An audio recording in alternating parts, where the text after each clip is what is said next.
Larangan menjalankan sholat kafarat di Jumat terakhir Ramadan. Pertanyaan. Assalamualaikum. Saya mendengar dan melihat ada orang yang salat kafarat di Jumat terakhir Ramadan. Saya kok belum pernah lihat ada jenis sholat gitu. Ustadz, bagaimanakah sebenarnya hukumnya? Hamdan, Jakarta jawaban. Waalaikumsalam Mas Hamdan.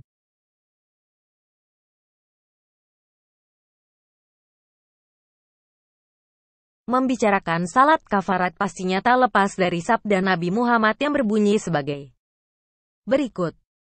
Nabi Muhammad bersabda, barang siapa yang selama hidupnya pernah meninggalkan sholat tapi tak dapat menghitung jumlahnya, maka sholatlah di hari Jumat terakhir bulan Ramadan sebanyak 4 rakaat dengan 1 kali tasyahud.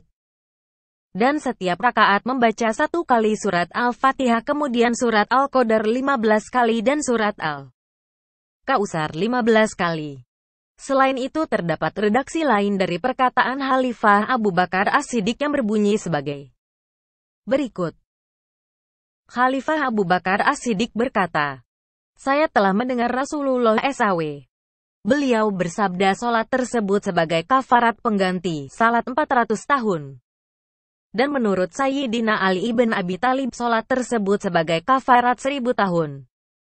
Maka bertanyalah para sahabat, umur manusia itu hanya 60 tahun atau 100 tahun, lalu untuk siapa kelebihannya? Petik 2. Rasulullah SAW menjawab, untuk kedua orang tuanya, untuk istrinya, untuk anaknya dan untuk sanak familinya serta orang-orang di lingkungannya. Hadis di atas ternyata adalah hadis maudhu, yakni sebuah hadis yang disandarkan pada Nabi dengan kebohongan dan sebenarnya tidak ada keterkaitan sanad dengan Nabi. Selain itu pada hakikat itu bukanlah hadis. Hanya saja penyebutannya sebagai hadis memandang anggapan dari perawinya. Ketika amalan ibadah bersumber dari hadis maudhu, maka menurut para ulama hukumnya tidak boleh mengerjakan amalan tersebut. Berbeda ketika amalan yang bersumber dari hadis doif, lemah, maka masih diperbolehkan mengamalkan. Hanya sebatas Fathailul Amal, keutamaan-keutamaan amal. Dalam kitab Al-Azkar karya Al-Imam Nawawi hal 14 dikatakan sebagai berikut. Sebaiknya seseorang yang mengetahui keutamaan-keutamaan amal, Fathailul Amal, melakukan hal tersebut walaupun hanya sekali saja agar termasuk dikatakan golongan amal tersebut. Dan tidak dianjurkan untuk meninggalkan amal tersebut. Akan tapi berusaha melakukan dengan semampunya, karena berdasarkan hadis Nabi SAW. Menurut golongan ulama hadis, ahli fikih dan ulama lainnya mengatakan, boleh dan disunahkan melakukan amal yang bersumber dari hadis doif selama bukan hadis maudhu. Hadis palsu. Menurut penuturan Gus Maruf Hozin ketika menanyakan ini kepada Habib Abu Bakar As-Segaf bahwa salat ini bukan salat kafarat namun salat qadlah. Ini adalah amalan Sayyid Syaikh Abu Bakar bin Salim yang dimakamkan di Inat, daerah Hadramaut, Yaman. Beliau adalah pembesar wali dan sayyid di masanya. Namun salat tersebut tidak boleh diniati sebagai pengganti salat selama setahun. Sebagaimana yang diharamkan oleh ulama fikih. Para sayyid habaib hanya mengamalkannya dan menjadikannya sebagai kebiasaan di akhir Jumat bulan Ramadan karena untuk mengikuti beliau.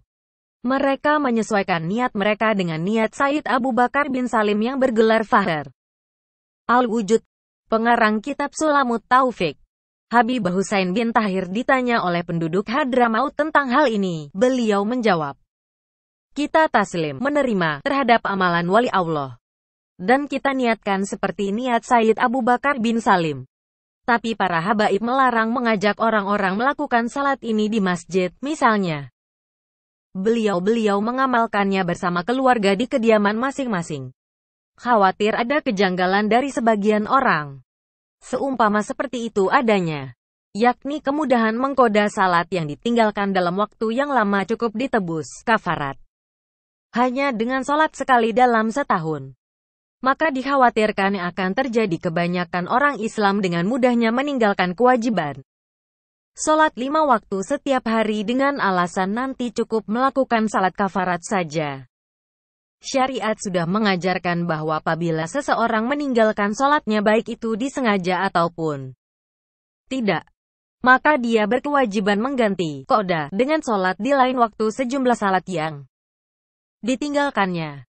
Penjelasan tentang menggadla sholat dari Anas bin Malik. Rasulullah SAW bersabda, barang siapa yang lupa melaksanakan suatu sholat atau tertidur dari melaksanakannya, maka kafaratnya, tebusannya adalah melakukannya, mengkodo, jika dia telah ingat. Hr. Bukhari Muslim. Dalam keterangan yang lain dijelaskan dalam kitab Al-Fiqh Al-Mazahib Al-Arba'ah karya Syaikh Abdurrahman Al-Jaziri juz 1 halaman 775 sebagai berikut. Hukum mengkodo salat fardu menurut kesepakatan tiga mazhab ulama Hanafi, Maliki dan Hanbali adalah wajib dan harus dikerjakan sesegera mungkin baik salat yang ditinggalkan sebab adanya uzur halangan atau tidak. Sedangkan menurut ulama mazhab Syafi'i qada salat hukumnya wajib dan harus dikerjakan sesegera mungkin bila salat yang ditinggalkan tanpa adanya uzur dan bila karena uzur, qada salatnya tidak diharuskan dilakukan sesegera mungkin.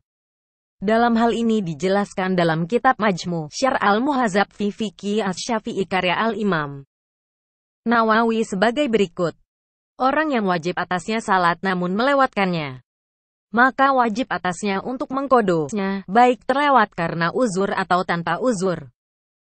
Bila terlewatnya karena uzur boleh mengkodonya dengan ditunda, namun bila dipercepat hukumnya mustahab. Namun ada pendapat yang bisa dibilang menyendiri atau nyeleneh yang diutarakan oleh Ibnu Hazm ad-Dhahiri. Ibn Hazm berpendapat bahwa tak ada keharusan qada bagi orang yang tidak mengerjakan sholat dengan sengaja, tetapi tak bisa terhindar dari dosa. Ungkapan itu disampaikan dalam kitabnya berjudul Al-Muhalla bi Atsar yang berbunyi, orang yang sengaja meninggalkan sholat hingga keluar dari waktunya, maka tidak dihitung qadanya selamanya. Maka ia memperbanyak amal kebaikan dan salat sunnah untuk meringankan timbangan amal buruknya di hari kiamat, lalu dia bertaubat dan meminta ampun kepada Allah SWT. Lalu, bagaimana kalau terlalu banyak meninggalkan sholat? Tak ada ulama yang mengatakan jika seorang muslim tak meninggalkan sholat tidak diwajibkan qada. Meskipun terlalu banyak jumlahnya, sedikit atau banyak wajib qada. Ibn Qudamah dalam kitab Al-Muqni jilid 1 halaman 435 malah mengatakan bahwa harus menyibukkan diri mengqada sholat jika terlalu banyak tertinggal selama tidak menjadi masyakkah atau kesusahan pada tubuh atau hartanya. Bahkan Ibn Taimiyah pun mewajibkan qada sholat meski terlalu banyak. Ibn Taimiyah mengatakan dalam kitab selama tidak memberatkan dirinya, hartanya, dan keluarganya tetap diwajibkan mengqada salat yang ditinggalkan. Logikanya, jika hutang sedikit harus dibayar, apa hutang banyak malah tidak dibayar? Misalkan hutang 100.000 harus dibayar, apakah mungkin hutang 1 juta tidak wajib dibayar?